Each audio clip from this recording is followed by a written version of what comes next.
Hey guys, welcome to Blockchain Banter Trading Crypto.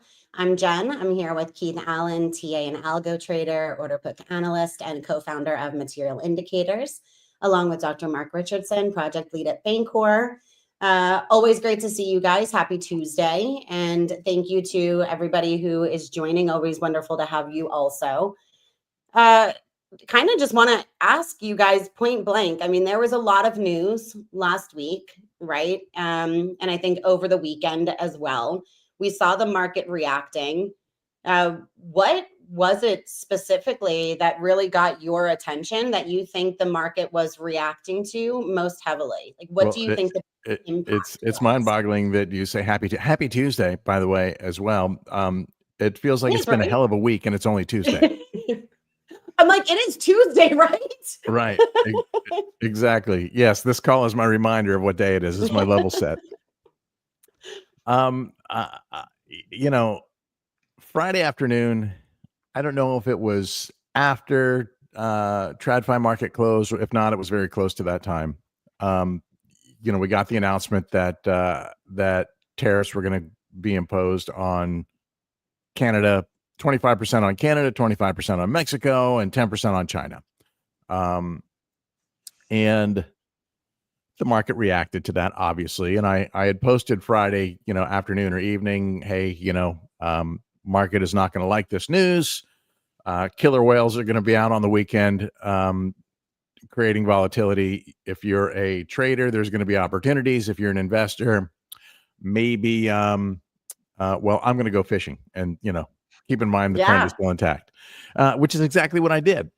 And then I came back from a day of fishing and saw price continue to erode, and then the rhetoric start to come back from Mexico and Canada that they were going to have retaliatory tariffs, and this was just obviously something I've said in the past, and this is where I'm kicking myself, because I broke my own rule. But I want to explain to people that it doesn't matter how long you've been trading, you're always learning, and yes, we make mistakes from time to time.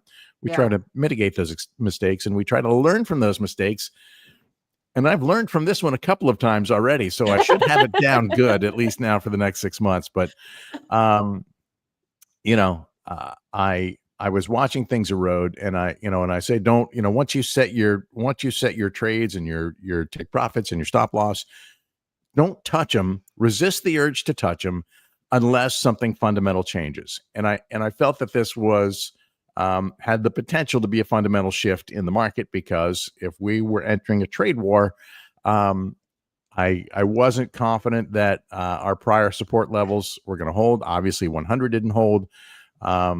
91 did, which is interesting. It went right exactly to the line, and I guess I could share that chart with you guys. But I happen to be in a situation personally where I have a big event coming that I need some cash for, and so I did not want to sit here and watch my portfolio dwindle if we were going to get that 30% correction.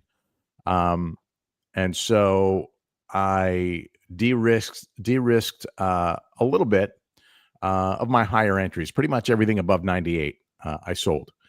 And At 91. Okay. So still at profit, right? right.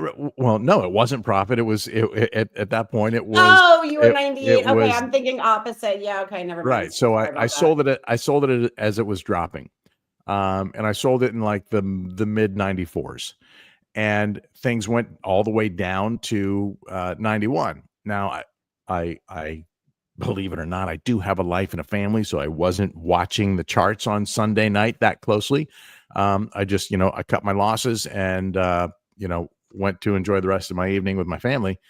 And before I went to bed, I saw that it had literally bottomed out right on the line of my prior support level. And I was like, oh shit, I should have bought right there, but I wasn't of mind to do it. So I did buy back in, and I bought back in lower than I sold, which is a positive. But I Yeah. could have done I could have done a lot better, probably on alts too, because alts just took an absolute shellacking in that process. I'm sharing the chart, by the way, Jen, if you want to pull it up, just to show exactly where price went Really during that. fast, Keith, hold your thought for a minute too. Mark, were you kind of looking at the tariffs and stuff too? Or was there other news that you had noticed that might have led to this while we kind of look at the chart? Was that your? I mean, you know how I feel about these things. I think we can point to any number of like potential catalysts for this sort of thing, but I think it's a bit ad hoc. If we I think if I knew had the to tariffs choose, were coming, right, right? that exactly, and that's Yeah. kind of towards my point. Like I don't think that it necessarily sparked a market-wide panic. There could be any number of things that precipitated it. I'm comfortable with the tariffs explanation as being a good one. Was I'm there not any sure that it's discussion, Mark? necessarily I positive. know you've been into conference. Has there been any discussion over the weekend about what was happening? No, not really. Honestly, it's mostly felt like business as usual. People were paying attention to some other things. No one seemed particularly concerned about what was happening on the Bitcoin chart. I would say confidence in Bitcoin's price was pretty high at this conference, but that's to be expected. People were mostly, I think, paying attention to things like the alts, as you pointed out, which were taking a much bigger dive than anything else. Especially things like Ethereum, like a loss of confidence in Ethereum has, I think, at least partly been precipitated by the fact that people have noticed that its deflationary policy, which came with the Shanghai upgrade, has mostly been reversed by the Cancun upgrade, which introduced blobs and things that made it much more efficient or much cheaper for L2s to use the the data layer on Ethereum. And since then, basically the fees collected and burned on Ethereum layer 1 have just been painting a straight line downwards.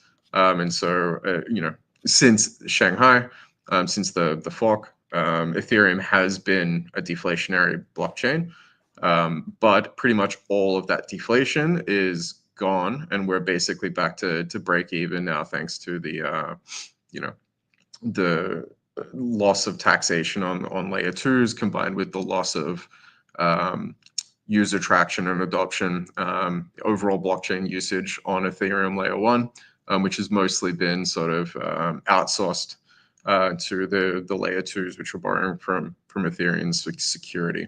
So I would say a lot more of the discussion that I've been listening to has been on Ethereum fundamentals, not necessarily Bitcoin price action. It's interesting.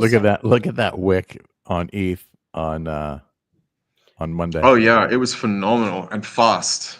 Yeah, it came all the way back down to its regression band. almost to the 0.5 2100.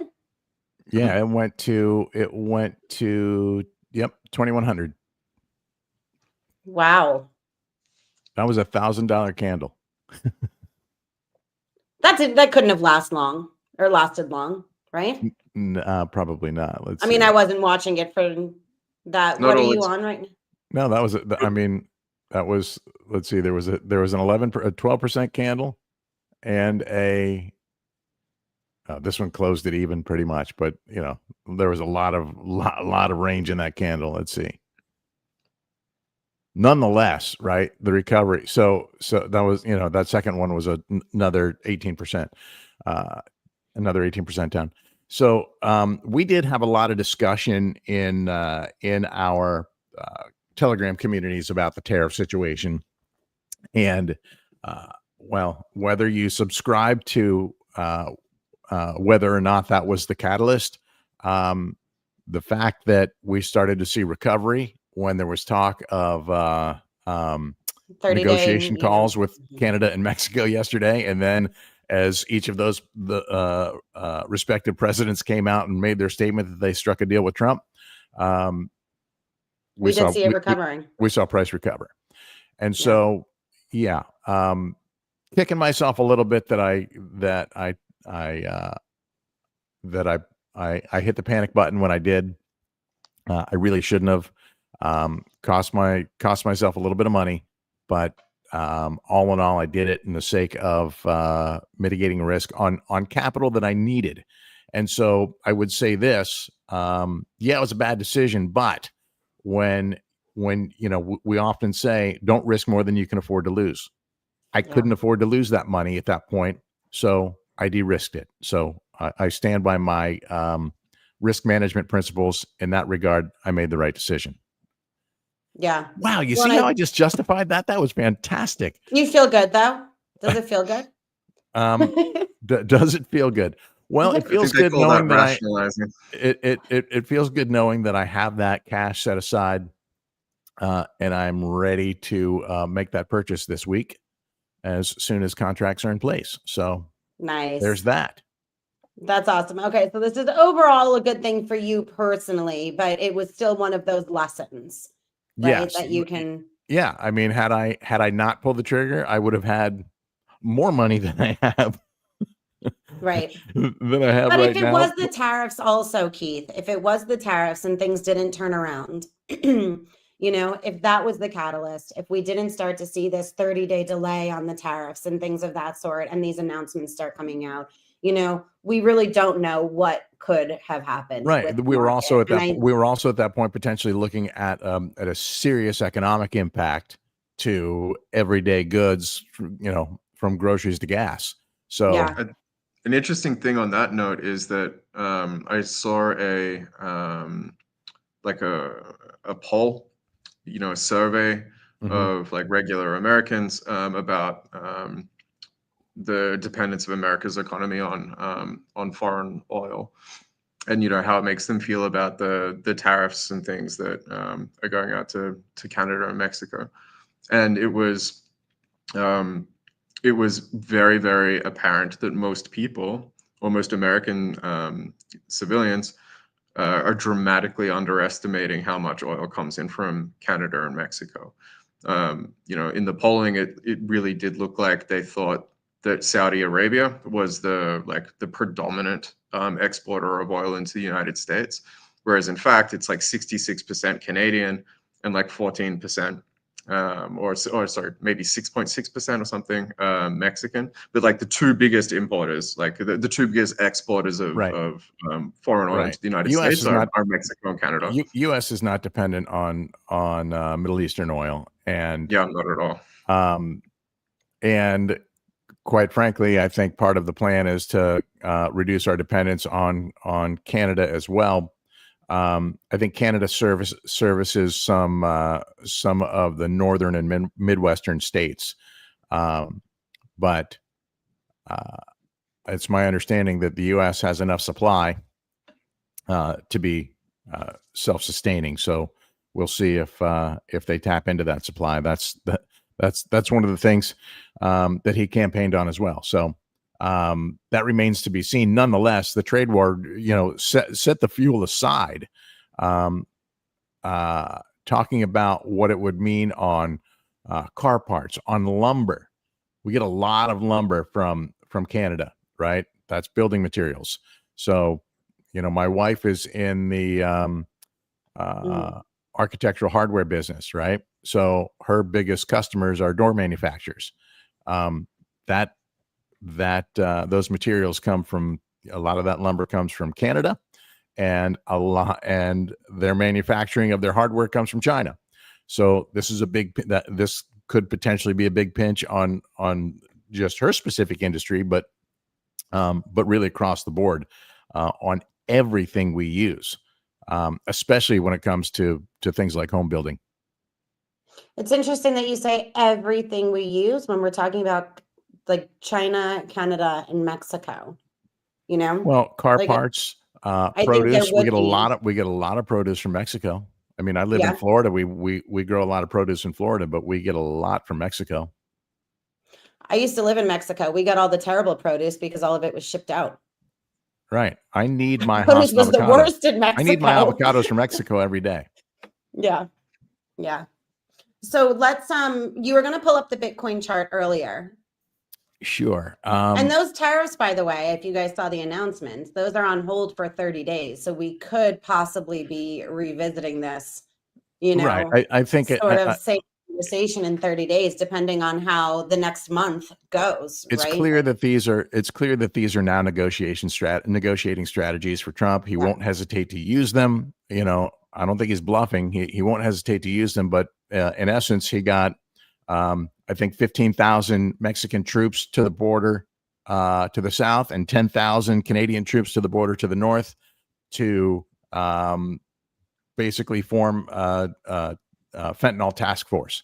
So ultimately, that's a good thing. I would think that it's in both of those countries' best interest to support those efforts. And so, we see that happening. So Right. yeah, we'll see. I mean, 30 days more, right? Right. And then, there'll be another flex. And don't let it be lost on you that the Trump family bought the fucking dip. Okay. So I'm sure anybody who was in a position to buy the dip bought the dip. Right. Well, do you think that you think there might have been some advance notice? Right. That's not insider trading, but I guess we can't have that discussion because his name's not Nancy Pelosi. So yes, on the chart, what was interesting to me is that we literally wicked exactly to the line. I mean, beautiful to the line that we have touched now. I think it's like a dozen times that we've tested support here at this level. We obviously lost the RS flip, the resistance support flip at 100K, which initially was psychological, but now becomes structural because we've had, remember the number of times that we fought with that 69K level. Yes. Well, 100 is the new 69K. And now that we've had a lot of interaction with that level, it is forming some technical, structure for itself. Our last flip, our last resistance flip, support flip is here at this 91, 91 and change.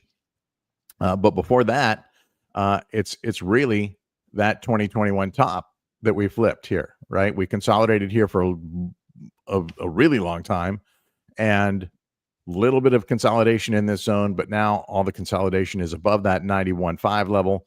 And the next flip that we're looking for, at least that I'm looking for, is above this 100K level. And I was hoping that we were going to see some extended consolidation above this 100K between the 100 and the 109 all-time high. And let's do this for a period of time before that breakout. And I guess that's going to happen. But first we have to actually flip that 100K level. And we're above and below that line the past 3 days. So we're not there yet. Mark was talking about alts, and as I was trying to monitor the situation over the weekend and get a feel for where the money was flowing, right? Was money just flowing into USDT as a safe haven? Was it flowing into Bitcoin? Was it flowing into alts? Because when you see Bitcoin pull back, your first question is, okay, are we going to get that? Are we going to get that alt season? Is everything tanking, or are we going to get that alt season? And everything was tanking. But I put together a chart that I think is pretty cool. I'd love to get some feedback from some of our followers if they're interested in this one. So let me simplify what's here first, and I'll add these layers in so you know what's what. This is Bitcoin dominance, right? And we've been, we've RS flipped this trend line here for the moment, but I'm wondering if we're going to slip back down. Obviously, this shows strength in Bitcoin, money coming out of alts. So one thing that you watch here is how is Bitcoin dominance, relative to Bitcoin price. Obviously, you can see when dominance is higher, price goes higher. When dominance starts to drop, we see price start to drop. And relative to that, what is USDT dominance doing? Well, USDT dominance has had this, kind of a triple top threshold here. And during the big wick down on on Sunday, Monday, on Sunday, I guess, we saw this USDT dominance spike way up to probably, I guess we're at 4.4 is where this line is right now, 4.38%. It was up above, I want to say 4.6%. It was way up here. So that showed us that money was flowing back into USDT because people were scared. Now, then I added in total 3. Total 3 is total market cap of everything excluding Bitcoin and ETH. So this is basically all alts except ETH, right? And so this was another one. Total 3 was dumping, and while USDT was spiking, USDT dominance was spiking, Total 3 was down here in the high 50s. So this is something that you can watch if you're looking for that alt season. This is something that you can watch and keep an eye on as to when, if and when that Total 3 starts to spike. We see kind of an inversion of the relationship between Bitcoin dominance and Total 3, and that would be an indicator that alts are going to fly.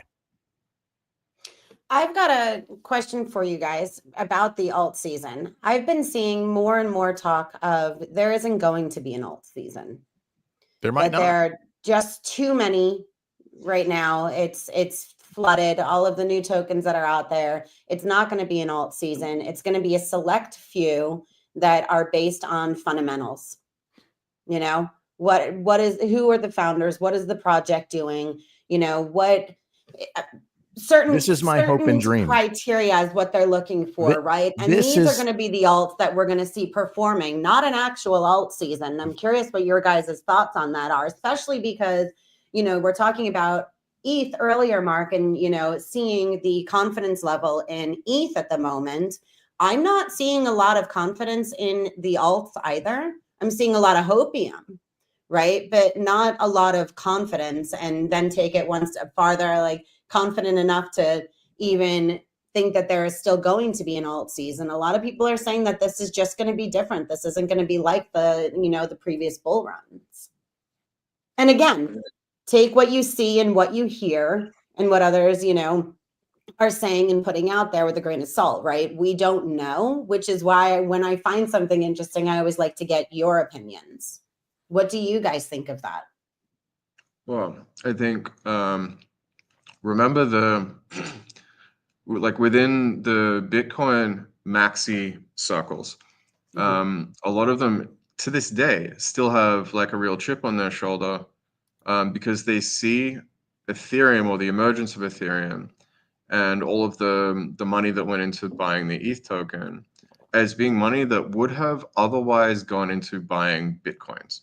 And whether or not that's true, like if it's a one-to-one thing or if there was just some component of that, speculation that was kind of robbed from Bitcoin and went into Ethereum, I think remains to be demonstrated. But I understand the assertion. I think that it is reasonable. And so now, that we're sort of 2 cycles in, the same thing can now be said for, the things that are now going to be robbing the layer 1 tokens of, capital that would be injected into their token that's now being taken by, let's say, meme coins, Trump coin included. It is true. There is a finite amount of capital. And so the more choice there is, the less concentrated that capital injection is going to be on any specific token, right? That's the claim. Is it true? I'm not sure. Remember, I've often espoused that there have been some tweets over the last couple of days to this effect that actual buying and selling pressure has very little to do with the macro price change of things. I haven't seen a whole lot to change my opinion on that. I think in terms of like day-to-day fluctuations and that sort of thing, especially if you're trading on like a weekly or even a monthly time frame, Certainly, retail and institutional trading of certain things does change their price a little bit. But I do think that the people who are quoting prices do have effective control over how these things evolve over very long periods of time. So it could be that actually there is an unlimited number of tokens that can be supported, and that they will all have their own respective bull market phases and that kind of thing, because you don't actually need anyone to buy any of them for their prices to go up. Whereas, if you are of the mind that no, it's necessary, right? You actually need someone to buy a token for it to appreciate in value, then yes, the claim that, we're too dilute, there's too many choices, holds a lot more water. But yeah, no one has yet demonstrated that there is a cause-effect relationship between those two things. I suspect that, especially after the last cycle, that there was a similar proliferation of tokens. This isn't the first time I've heard this criticism. When Ethereum exploded with all of these different tokens and projects and so on, it didn't seem to slow it down at all, and I don't think it really saw any increased retail attention compared to previous cycles. And some people will disagree with me on that, but I don't think that even if it did tick up slightly, it didn't tick up commensurate with the amount of market capitalization that we saw enter the space. So I don't think there's a one-to-one relationship. And so it could be that there is going to be an alt season as usual, but just because we've had them before doesn't mean that they have to happen again. Just like the 4-year Bitcoin cycle also doesn't have to occur. These aren't laws of the universe, as I've said before. These are things that emerge from people's speculation on them. So we'll see. I have no strong opinions one way or the other as to whether or not altcoin season even is a thing. I think that it's a phenomena that we kind of observe in retrospect, but I don't think we have any ability to predict its occurrence. Hey, Mark, a question, because I apologize. I missed one thing that you were expanding on because I was distracted by the headline of Trump's sovereign wealth fund coming across my newsfeed. Yeah. Isn't that what the Saudi Arabian prince's bank account is called? Might be, but you said something that I thought you said something about like a coin not needing an asset, not needing people to buy it to appreciate in value. Yeah, correct. Could you just refresh me on what you meant by that and how that works? Yeah, sure. So there's there is no okay, in the common understanding of market mechanics, people assume that that it's necessary and sufficient for something to be bought, that then its value appreciates. And this comes from the basic understanding of like an order book, for example. If people are racing to sell their things via orders, and people are spot trading on those orders, then in a rational market, people will take the lowest orders first, and that causes the price to appreciate. But we don't really live in that world when it comes to cryptocurrency. Certainly for things like the NASDAQ and the way that the CME works and things like that, that understanding is almost perfect. But when it comes to Coinbase and Binance, that's not true in most cases. In a lot of cases, makers will just move their quote prices, even though no one has traded a single thing. There are, in the wake of the FTX collapse, you could actually see a lot of the tokens that were traded exclusively on FTX continue to move their price, even though the exchange was destroyed, meaning that there was no one trading anything on it. But the candlestick charts continued to be printed. And it was just the algorithm, implemented by these specific market makers that was just causing the bid and asks to keep moving around, even though there was no trading volume associated with those price changes. And there is no regulation that says that in these exchanges that the prices do need to reflect market demand. So more often than not, there are a lot of a lot of things happening behind the scenes where people are negotiating to get their tokens accepted as collateral for loans and so on and so forth. And so getting people to buy that token is not necessarily as important as making the token's price move up. And if the people that are evaluating your collateral to negotiate the loan with you, if all they're paying attention to is the mid-market price, then it actually isn't necessary for anyone to be trading it. And so the market maker can just continuously move their bids and asks up, causing the token to appreciate in value and its market cap to continue to grow, even if that token hasn't been traded at all. You're basically speaking to, market makers manipulating the price however they want, regardless of what the market is doing. But there's going to have to be a market at that price to play the game, right? So if the market maker pushes the levels in one direction or the other, if there's no buy-in from the market, then it doesn't work, and that's why they lower them and raise them. Yeah, but it's not supposed to work, because in a lot of these cases, especially in the altcoin economy, the price itself is the product. There is actually no requirement or assumption that people will be trading it. Well, and I mean, one of the biggest differences, or the biggest difference between crypto and traditional, equities, where the value of those assets in the stock market are at least based on some multiple of earnings. Well, I mean, did you see the analysis of the Tesla stock that was leaked from? I think it was one of the big banks. One of their analysts wrote an internal email saying that they no longer understand how Tesla stock is valued. So it's not necessarily this new this new paradigm in finance.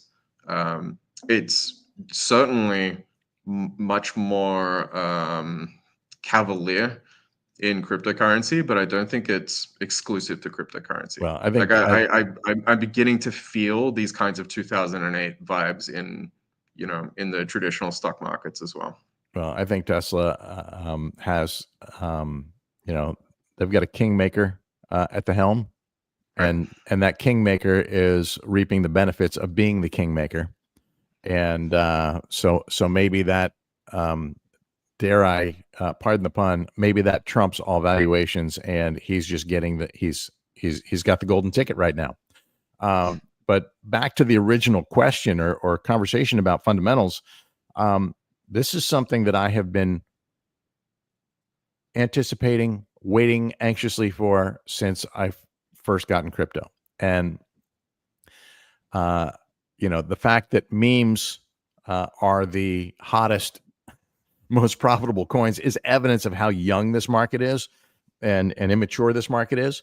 And so maybe I do think that fundamentals are important. And I've longed for the day that thousands of shit coins evaporate from at least from the centralized exchanges, and we're left with Bitcoin and alts with actual fundamental use cases.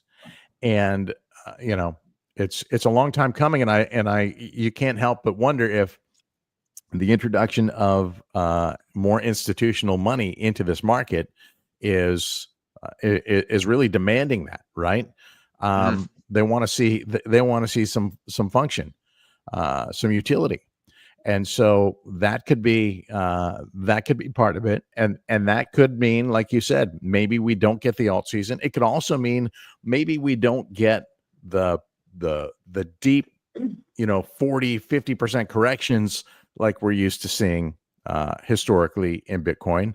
I'm still prepared for one, but we may not get it, right? So, and I'm okay if we don't get it, but I'm not moving my bids off that line anytime soon. Just in case. I'm with you.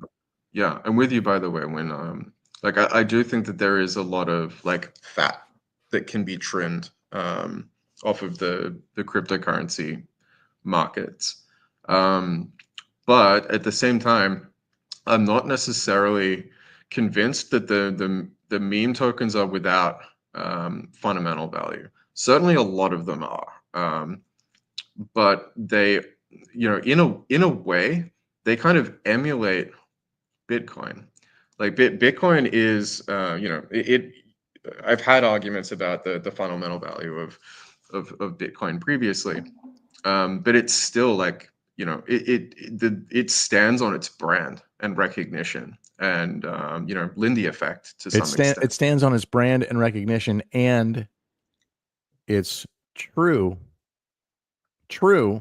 decentralization. Sure. Yeah. And that's huge. And these are I agree with you. And so when some of these when any of these other alts start to, if they don't have, if there's not a use case, there's not a utility, and it's just a meme, show me some true decentralization, and then maybe there's some merit there. Do you think that everybody cares about true decentralization anymore, though? I mean, the argument for a lot of the meme tokens, and I say this, and we have a debate tomorrow or another blockchain banter, and we could talk about this some more, But since we're talking about alts, I was having this discussion with someone recently when the Trump token, first came about. Right. And the argument with memes was, for as long as we can remember, Mark, you and I always talk about it every conference. It's, onboarding the next million billion users and mass adoption and, things of this sort, right? I think it was like 400,000 people in a matter of a day or two wound up, getting into crypto and wanting to, if this is the means to get them to understand, well, I mean, even then, do they understand? But if this is the introduction to crypto for them, it's still serving a purpose, right? Like, I think there are arguments on both sides, and I'm impartial. I think memes are fun. I don't play with memes very often because I'm not sitting there, watching the charts and things of that sort. I think during COVID, when I didn't have to really work, I could do that. But listen, memes can create fantastic opportunities to build wealth, right? There's no denying that whatsoever. And in terms of they attract people into the market, I could buy into that, right? But a lot of times they attract people into the market under false false pretenses, 100%. and they put their money in, they make some money, and then they get wrecked. So yes, there's something to that as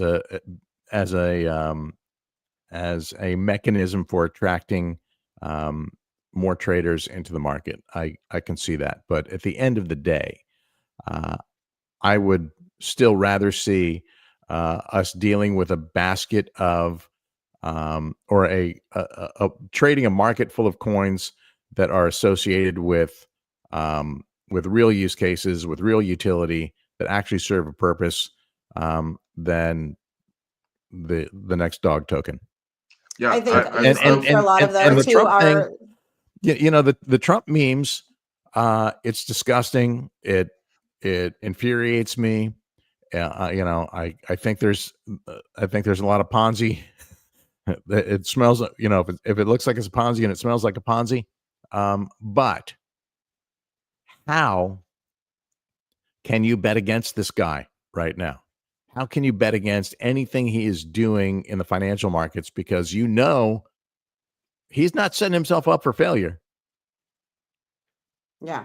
So keep that in mind. I just fundamentally can't. There's a big difference too, and we talk about this, the investing versus the trading, right? You have that sort of investor mindset, and that, you're thinking more like an investor as in terms of the fundamentals and things, Well, right? and I also, Traders, half the I time also, they don't know what they're trading, and that's okay. They're looking at the chart and they see something that they like, and so they have their position all set up, and they know what they're waiting for, and they move to the next one. It doesn't matter if it's a meme, if it's a whatever else, right? It's more right. opportunity, I'll I trade them would say. all. I'll trade them all, but I'm not holding. Yeah. Mark, what were you going to say? I was gonna say that, like, I agree with Keith in terms of like what I want. Like, I often miss the like 2019, 2020, 21, days of cryptocurrency where people were really like digging into projects and trying to understand Same. them, and now it's just I even saw something to this effect on Twitter recently where it's like, in those days we talked about solving the Byzantine, a Byzantine problem in cryptography, and now it's just like, what's the ticker? And no one really knows or understands anything about the cryptographic principles on which any of this technology is built anymore, and it's kind of sad.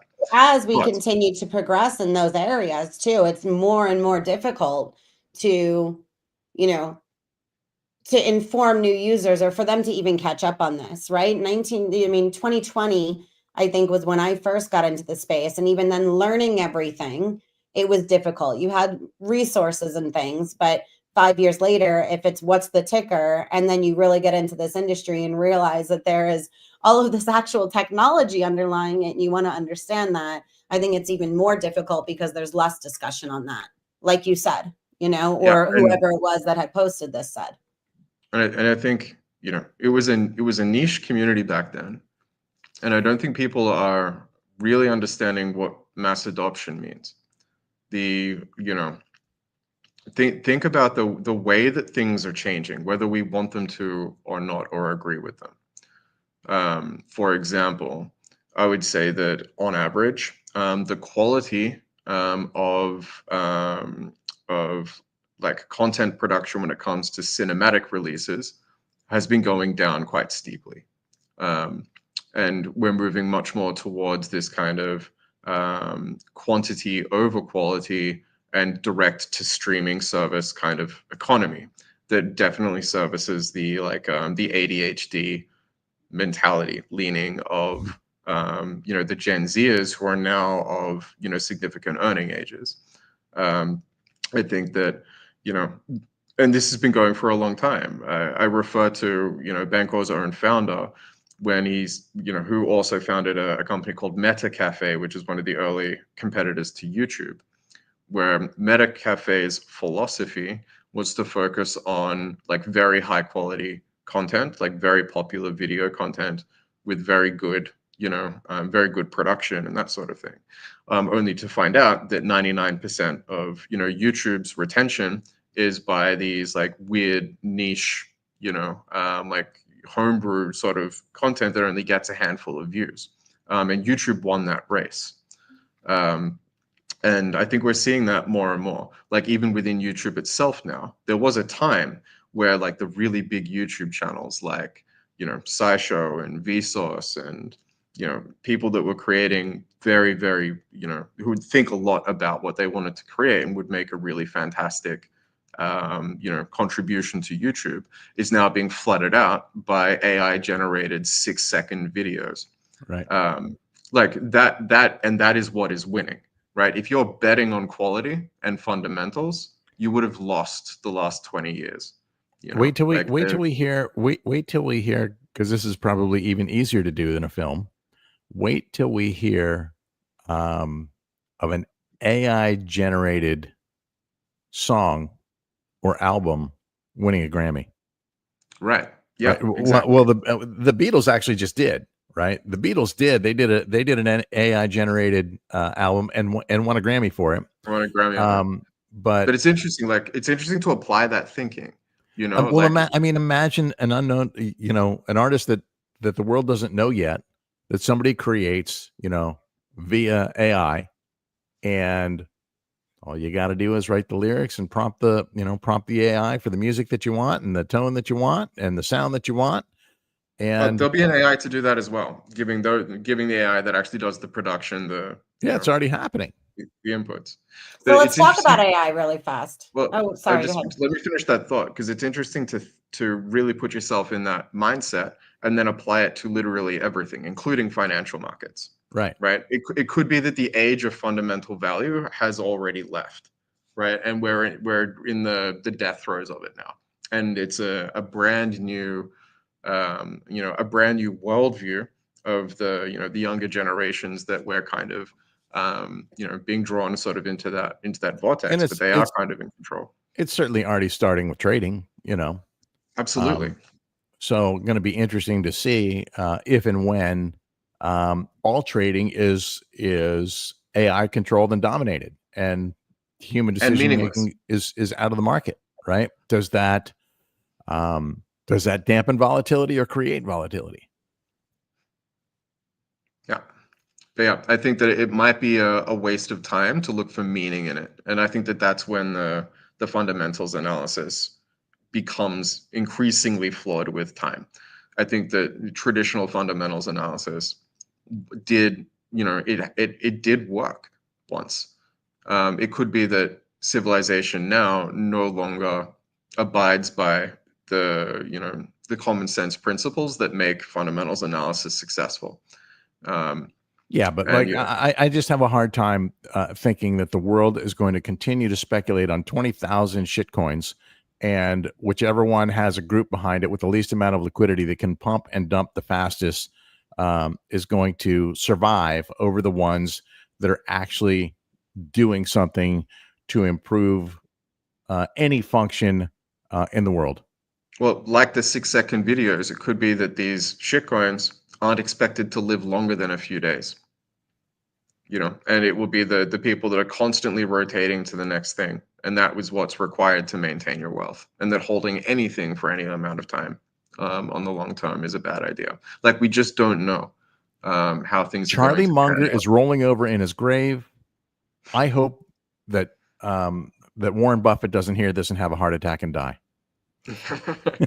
Yeah, and I'm not advocating for this, by the way. Like, I'm not saying isn't this such a great thing. I'm just observing that it could be that the paradigm that we're living in looks very unfamiliar compared to what we've lived in before.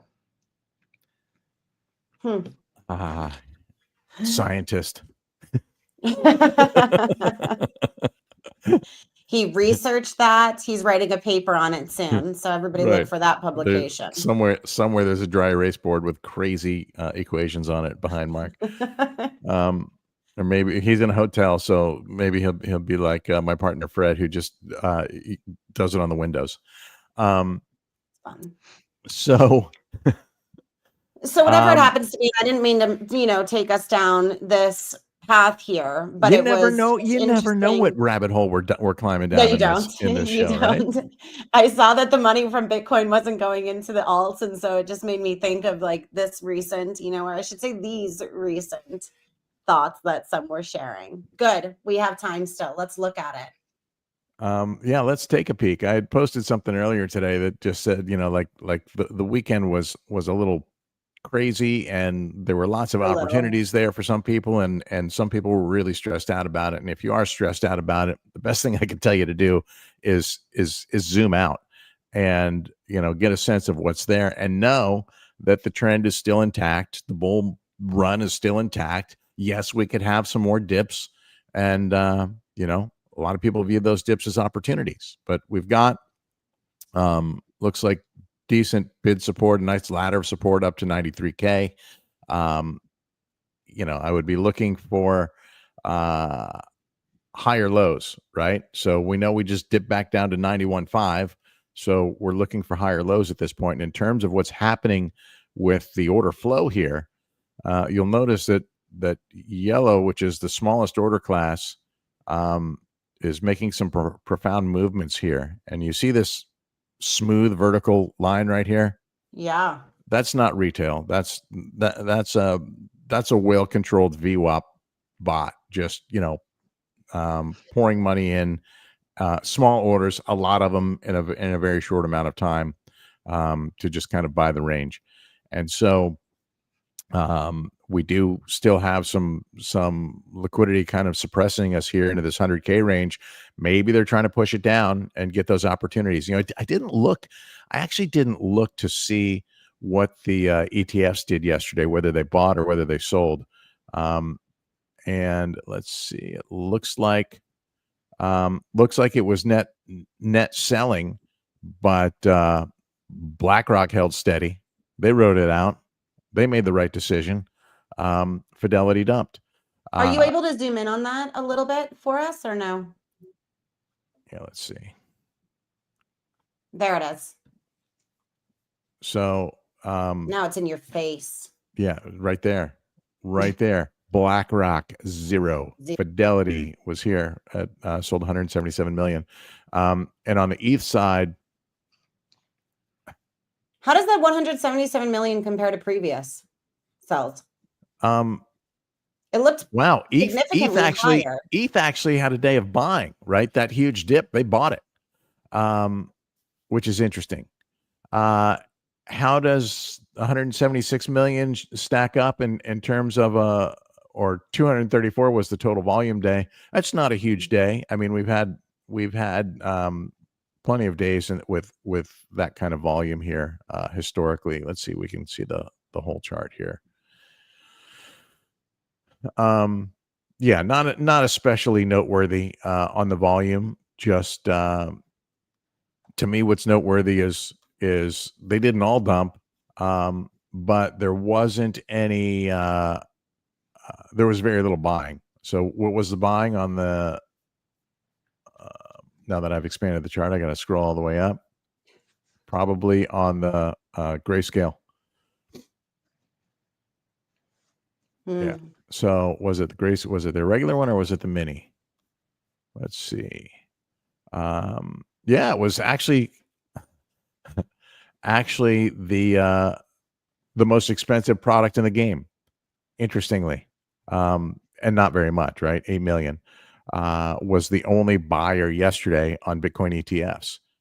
I'll bet today they're buying again robustly, and I would also imagine that, you know, just maybe, since we led this call off talking about some inorganic behavior, just maybe what we're seeing up here, which incidentally is a little bit of erosion from from this 110 million 110K level.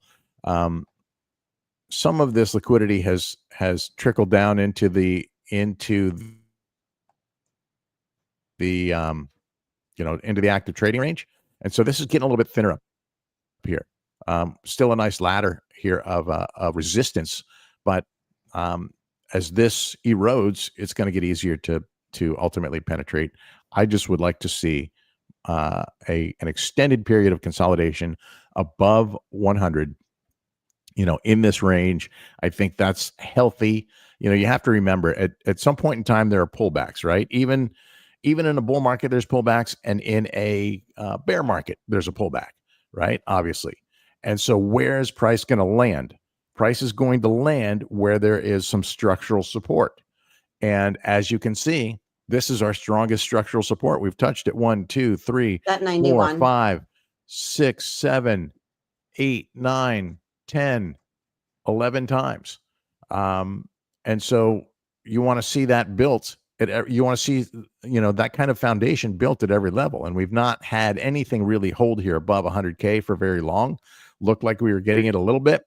But we've got to, we have to kind of replicate this. I'm not saying it needs to take 6 months. But that was my next question. Is it the time frame that you're looking at, or is it more the number of times that it is touching that level? Like we're looking at 91, we said 11 times. Are you looking at that number? Or are you looking at like what is it that would make you feel comfortable? Well, there's a combination. That consolidation. There's a combination of forces at work here, right? One is we've had an extended period of time above this level. Two is, yes, the number of touches. And three is going to be where the technicals line up on this. As you can see, we have the 21-week moving average sliding right into place here at the bottom of this range.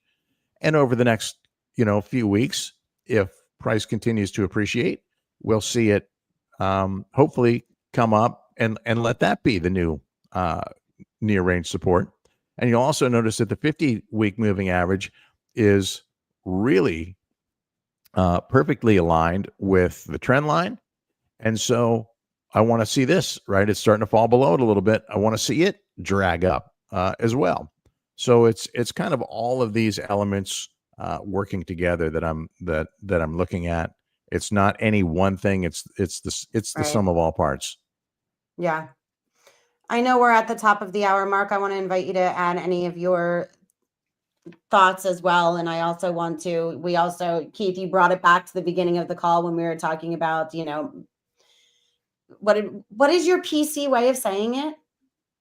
I forget this. You have a very wonderful way of putting this. You mean it's not like the inorganic moves, the choreographed moves? There's another one too that you say, and it's going to come to me later. And I'm going to have a new sticky note here in the background for liquidity next week. hurting. We said it's something, but we also brought up the volatility. Mark, I know that our fast lane, your trading bot has been thriving on this volatility. So I just wanted to quick congratulate you on that, because it has been busy over the last couple of days, through the weekend. And I took notice of that. So, kudos to you, sir. Thank you very much. Yeah. Are there any That's final how he can thoughts? that's how he can afford to get haircuts all over the world. Well, I don't think that's going to, Mark. But maybe that's the exact reason we see them, don't see him so often with this fresh haircut. It's because it's not his. Right. Final thoughts? We're good. I don't want to cut us I all just want to off. say, all things said and done, if you have a look at the Bitcoin weekly chart, really, it doesn't look like much has happened at all. Right. People's reaction to it was pretty spectacular, but really, it just looks like relatively speaking, an extremely normal week, like the normalest of weeks for Bitcoin. So the fact that people took such a strong reaction to it, I think is interesting. Maybe it's a reflection that they are feeling much more optimistic, and so a little pullback has surprised them more than it would usually. But I remember we've seen pullbacks much worse than this one that people didn't even notice.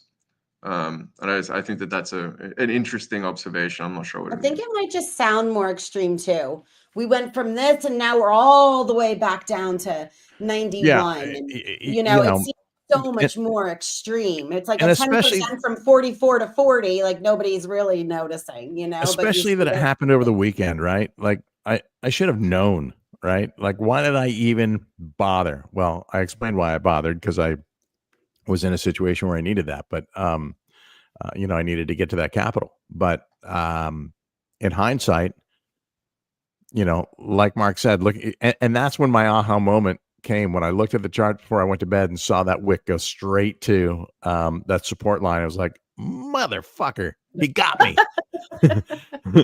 I should have known. I have the line. It's been there for months. What the hell? And so, I was a little frustrated with myself over that, but nonetheless, that's the game we play. Can't win them all. Right. Mark, it might also be, the number of, you can always tell, like this, 2020 is when I was here. This is my second bull run, right? So I think we've all lived through these 30, 40, 50% drawbacks. And for a lot of those, they may not have, this might seem scary and extreme to them also. Right. So maybe it might show the number of, new crypto DeFi participants. We're seeing the amount of new, people that we're getting in the industry. Possibly it could be that 200, 400,000 people we saw that we talked about earlier. Listen, it was a 16%. It was a 16% correction from the all-time high. If you can't stomach that, then crypto is not the place for you. They're learning. They're learning too. They're learning their lessons too this weekend, Keith. So you weren't alone. Mark, what were you going to say? You had another. I think it could also be that because it was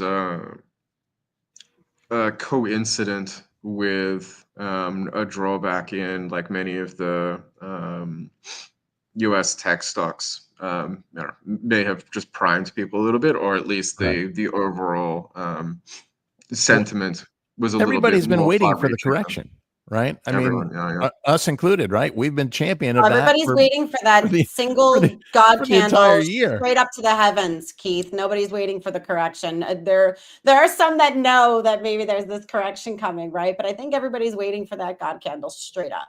Right. I'm a Anyway, contrarian. thank you. What can I say? Thank you guys All right. so much. Again, it's only Tuesday. Enjoy the rest of your week. And everybody, thank you to all of our viewers as well.